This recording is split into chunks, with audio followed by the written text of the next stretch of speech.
So we're talking about what it means to evolve in every area of our life, in fitness, in faith, in family and finance. And it'd be really great just to kind of unpick what that looks like. So what does evolve mean to you?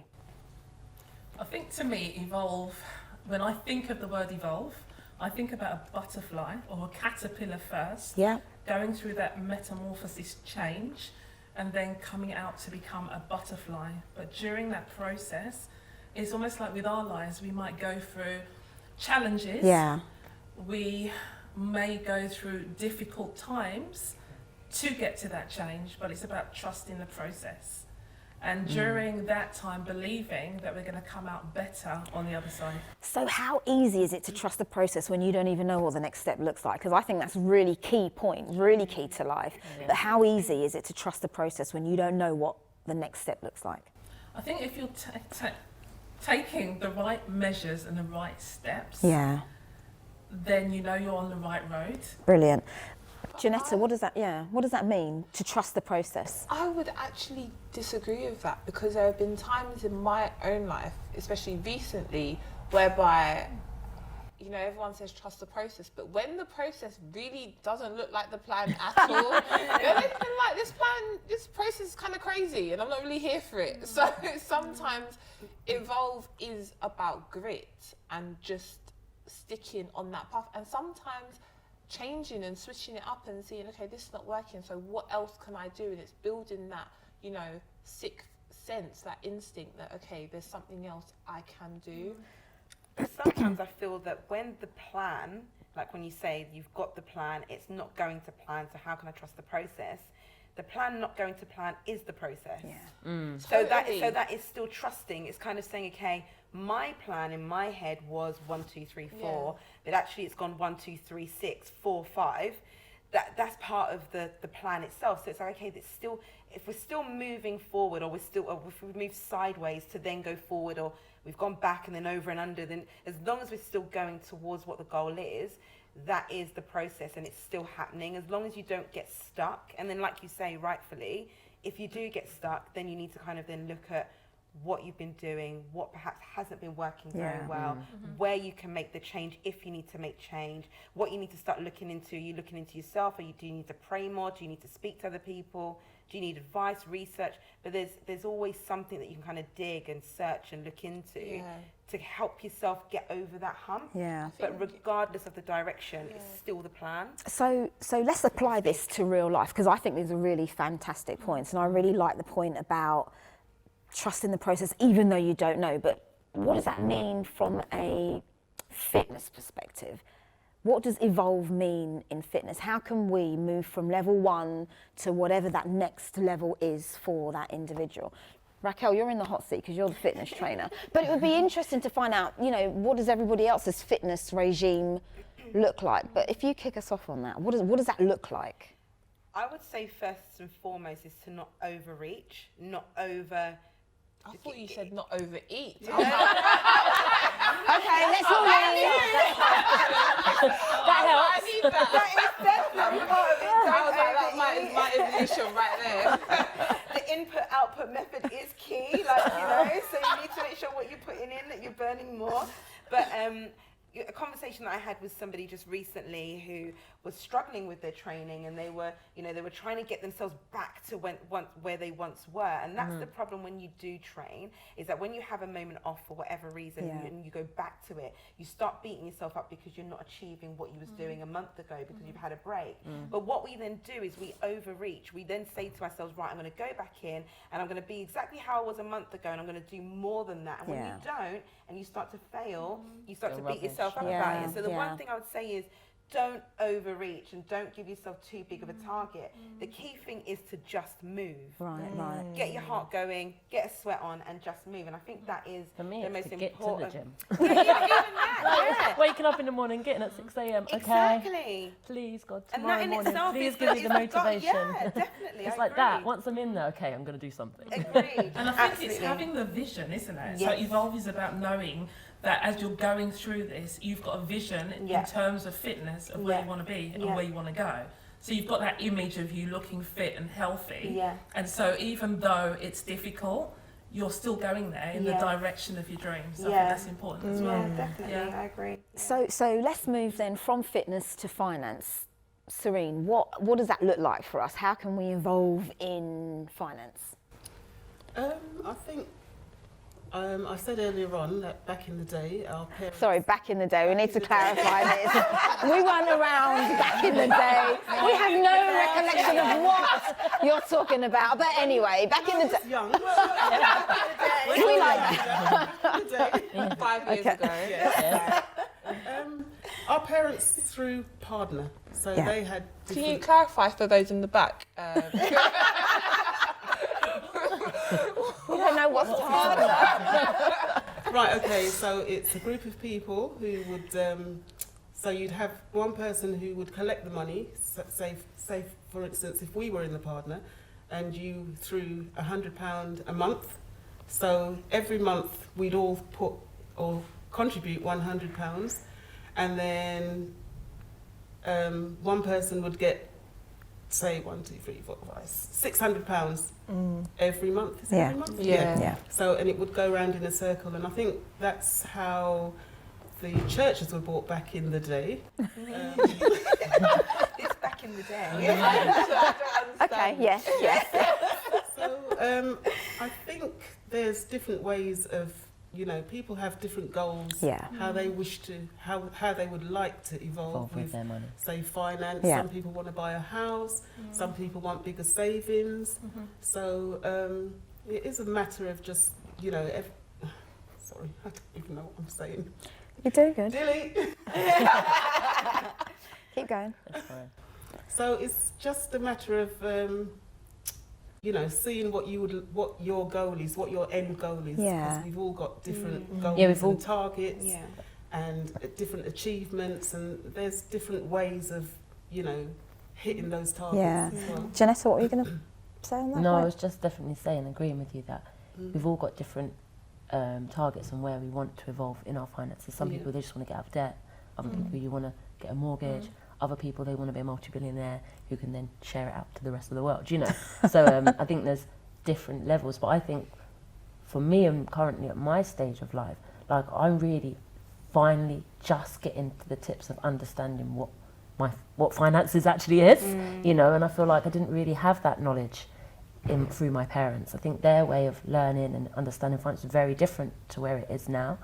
And so for me, I'm only just being like, oh wow, if I'd known that, if only if I'd known that. So for me, in evolving in my finances, it's not just so much for me, it's about the generational legacy behind me, so that my children or my nieces and my nephews understand it and can be more equipped than I was, I feel. Because I feel like in my mid-30s, I'm just now going, if I'd known that, or if I'd known, so I feel like evolving in finance is not just about us, but about our legacy behind us. Yeah, that's a and really it's good about point. really supporting those, the younger generation, in terms of supporting them, because, we all live in London and it ain't cheap. It's expensive. Things are going up and up and up and up, and before you know it, people are living in shared housing and never be able to get their own house or and so on, until we have to equip the young now.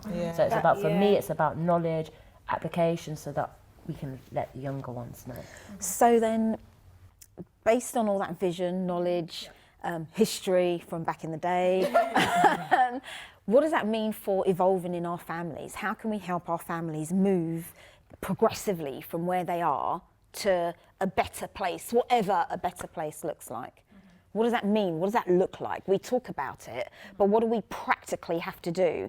Because I think we've all made some really great points about vision, application, trust in the process. But on a practical level, if we were to all go back and call a family meeting and say, right, we are making progress steps, what do progress steps in our respective families look like?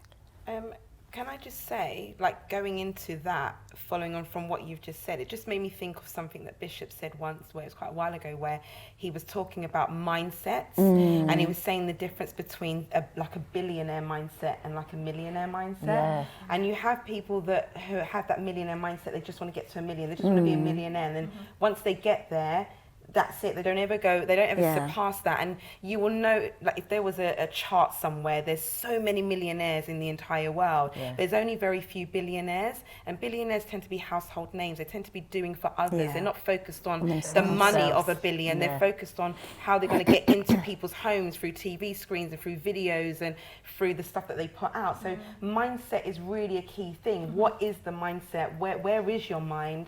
What are you trying to do? And sometimes when trying to help your family evolve, it's looking at where their mind is, what they're chasing and what they're constantly thinking about. Because if the chase and the mind is just physically on the paper, they're not ever going to get very far, and they're always chasing their tail. But if they think beyond that and think of the long-term goal and how it's going to affect others, their other family members, how it's going to help family members or friends grow, they will naturally grow and become rich in so many other things. And I think that is definitely a starting point, is understanding the mindset of a person, or helping the family to have a better mindset, to share the same. So maybe on a practical level, because are any of us here psychologists? No? So on a practical level, I think that's a really fantastic point, Raquel, about supporting in terms of getting into the mindset. But how important are we as individuals in that process? So if you wanted to influence your family, where does that journey start before we get into their mindset? Is there something that we have to do in order for them to see, to catch, oh my gosh, I need to follow her. She looks like she's doing great. She's reading more books. She's studying. She's doing different things. Where are we in that process as individuals, Sandra? I think you've already touched on it in terms of, oh my goodness, she's reading books, she's developing herself. So I think the change in us. I think it has helps. to change in us first. There's a story of a man who wanted to change the world, and he thought he'd change the world, and it didn't work. And then he thought, okay, let me try and change my community. Yeah. And then it whittled down to when he was on his deathbed, he said, if I had changed myself first, absolutely, then changed my family, then as a result of that, my family could change their friends and their community. So I think it starts with ourselves. Absolutely. It starts with being the change that we want to see. And then as a result of that, others can see it as well. It's true, because even as women, like, I have always, who I am now, I've always seen myself as that because of my mum. And she may not know the level of influence that she had, but she always used to say, there are 1,000 pretty girls in this world, so there's not that much special about you, so use your brain. Thanks, Mum. She would like, say just that, keeping it real. She would say that all the time. She was like, you better be studying because your looks will fade, but that brain, you're going to need it. And not understanding as a child that was being drummed into me. So as I've grown, it's something that I've grown up with the knowledge of, and it has instilled a drive in me that actually I need to do more, I need to increase more, I need to open my mind. And as a result of her doing that, that's, you know, rippled down to me, and it's rippled down to, you know, who my brothers see as wives, and the wives that they've taken, and the kind of family that we've built, and also who, the families they want to build for themselves. And I think that being an example and representation is so powerful. We don't even realise that it's happening, but it's happening. And I think sometimes it's kind of like what Claudine was saying, is that, you know, we want to go into that mindset, and we want to, you know, change our mindsets and other people's mindsets. But if we can just apply that knowledge, you know, to our own lives, we will be surprised what the effect that has, and not just on the women in our family, on the men in our family. Absolutely. Because we don't realise as women how influential we are in their lives, because they see it, and all of a sudden they're like, listen, my, you know, sister's not going to out me. I'm about to get to it. You know? It's like, whoa, you're really going places. Actions speak louder than words. Absolutely. So it's not you need to do this, you need to. It's not telling them, it's literally showing them and being the person that they're like, wow, how did that happen? So are we concluding then that this whole journey of Evolve starts with us? It starts with what we're giving out. It starts with what people see, feel and touch and experience. And that's the thing that kind of resonates our influence. So that as we evolve, our communities evolve, our country evolves, and the ripple continues. Yeah. Definitely. So we're going to evolve, right? Yes, Yes. absolutely. We're already evolving. I mean, Yeah. look where we are. Well, absolutely. So the last point then really is, how do we evolve in faith? What does that look like? That's a really quite deep one. How does our faith evolve? Because we've spoken about the journey, we've spoken about trust in the process, we've spoken about vision and where we actually want to go, but how do we apply all of that in our faith walk so that 365 days from now we are not in the same place in our faith, we are continuously growing? What does that look like? I think when I think about the scripture that says faith comes by hearing, and hearing by the word of God, we can grow our faith, but it's through his word. So I think evolving in our faith is about being intentional in terms of what we listen to and in terms of hearing God's word, because that's what God says. That's how we grow. So, And I also feel like, kind of like anything, like you see that we're in a world where we're all about electronic devices and we put everything on charge. The laptop goes on charge, the phone goes on charge. If you don't charge it, it dies. And it's the same, like, we need that energy. We need to we need to be plugged into God. We need to be plugged into the Bible. We need to be plugged into scriptures. If we're not constantly plugged in, the battery dies. We die. So in order for us to evolve, we have to stay constantly plugged in, whether that's through praying more, reading the Bible more, going to Bible study, whatever it is that you kind of need to keep yourself continuously plugged in. I think that is the key. Not just feeling comfortable. I know this now. I know that scripture. Oh, I'm okay. I'll keep praying. I'm okay, exactly. but constantly looking more, at more. Exactly, getting more energy, like keeping your battery at 100% with God. Otherwise, at the moment it dies, you die with it. I think it's so funny, with faith, that it's almost like we apply all this effort to like fitness, family, Finance. But we sometimes don't think that our faith takes work, because sometimes we're like in this airy spirituality that it's like, oh, it's just going to come to me, and an angel's going to just sit on top of me in my bed one day and I'm going to be enlightened, which could happen. But it's also the fact that we have to commit to studying, commit to growing, commit to trusting, commit to shutting off noise, commit to actually plugging in and going deeper. And like sometimes we might spend half an hour in the word, but then we've grasped that. But if you want to go deeper, it's like anything. When you want to increase your capacity, your understanding has got to go deeper. And I feel like go on. I'm just saying, like with the exercise, like you've got to constantly be changing within it. So you might, this half an hour a day in the morning, prayers at night might work for a while on your earlier journeys, and suddenly then you might start thinking like, and this has been brilliant, and then you start plateauing and you're like, this is just surface now, and you've got to switch it up. What am I doing? What have I got to change? It doesn't necessarily mean the amount of time you spend, but it's like something in my way of working with. Is it I need to do more reading? Is it I need to do more listening to podcasts and stuff? What is it so that you're feeling constantly recharged and then you're not bored with it? It's not bored, but you know what I'm saying, like not sort of like feeling more fulfilled and kind of that it's not just the same. They also say that if you keep doing the same thing, you'll always get the same results. So therefore we've got to move forward in whatever area that we do, just keep always reaching for something better and striving for perfection, which is God himself, so I think prayer, as you mentioned as well, is a powerful point, because we can think, okay, Lord God, change this, change that, but prayer changes people. People change things. The more we move towards God, he moves towards us, and he guides us and he instructs us, and he gives us strategies, which if we're not connected to him, we probably won't see. I think, because he does, he speaks to us, but if we're not tuned into him, then we will do the same thing and expect a different result. And it's tapping into, when I think about the Wrights brothers and the fact that they tapped into the mind of God, because I don't think they just woke up one day and thought, okay, we're going to create an aeroplane.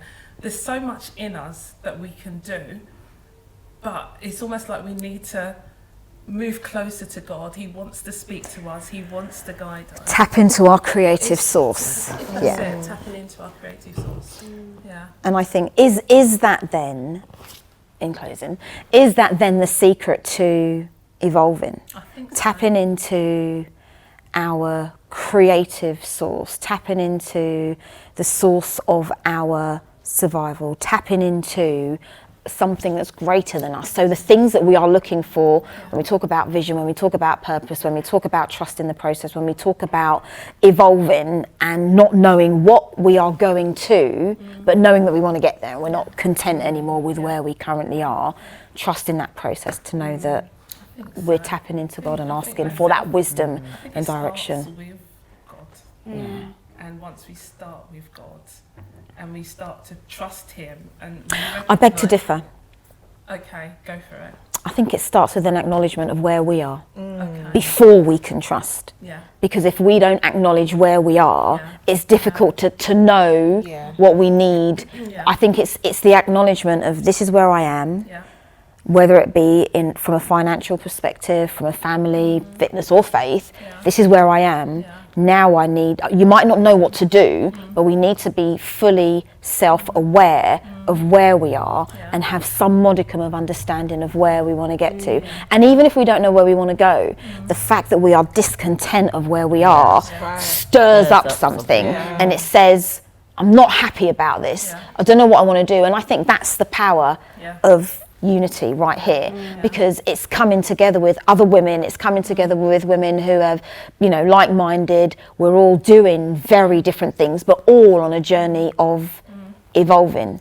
And we can take those respective metaphoric stories and apply them to respectively to where we are. Think about the Bible again, where it says the fear of God is a beginning of wisdom. And that's wisdom in finance, it's wisdom in faith, it's in family, it's in fitness.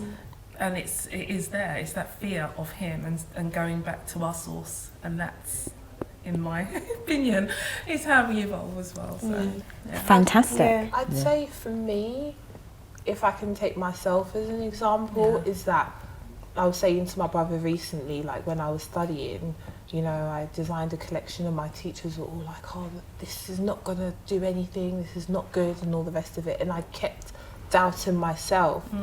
I was walking down the street in Oxford Street the other day and I looked in Zara and I was like, but 2 years ago, I thought of something like this and they said it wasn't good and this and that. And I think evolution to some extent is about living life with the blinders off. And, when we think about our faith, when we think about the kind of life God wants us to live, it's kind of like he instills things in us for a reason. And we have to sometimes take off those limitations and say, okay, if I want to evolve and I'm not quite sure what this evolution looks like, but let me live life with that possibility taken off. If I say I serve a supernatural God and I believe in all of these things, why am I living only in the natural and only within what I can see? That doesn't make sense. And I think that notion of evolve and bringing it back to metamorphosis is about actually just going deep and going in and thinking this might not work, but if it doesn't, I tried something. I'm not learning. Claudine will know, and I don't know anyone else who is on the business journey here, is that your failures teach you so much and you grow so much that actually if you hadn't have done that, you might not have been redirected. And evolution is we're not always going to get it right, but we're going to grow. Absolutely. And that's important. So in closing, can you think of one word? Evolve means one word. I've got my word already. That's really unfair. That's really unfair. Let's hear your words. No. I'll go last. Oh my gosh, what does that mean? What is it? What one word? Evolve to me means one word. Growth. Growth. Oh, you stole my word. Patience. Mine's intentional before anyone says that. let me put that in. Intentional about evolving. Patient about evolving. Growing through evolving. I love that. Determination through evolving. That's really good. Metamorphosis. Metamorphosizing as I evolve. Metamorphosis, yeah. I'd say grit. Grit. Yeah. Because we need Staying power and that tenacity. That's the one. Yes. Fabulous. So this has been absolutely fabulous, ladies. This has been really, really Thank good. you. Thank you so much. Wonderful. Yay.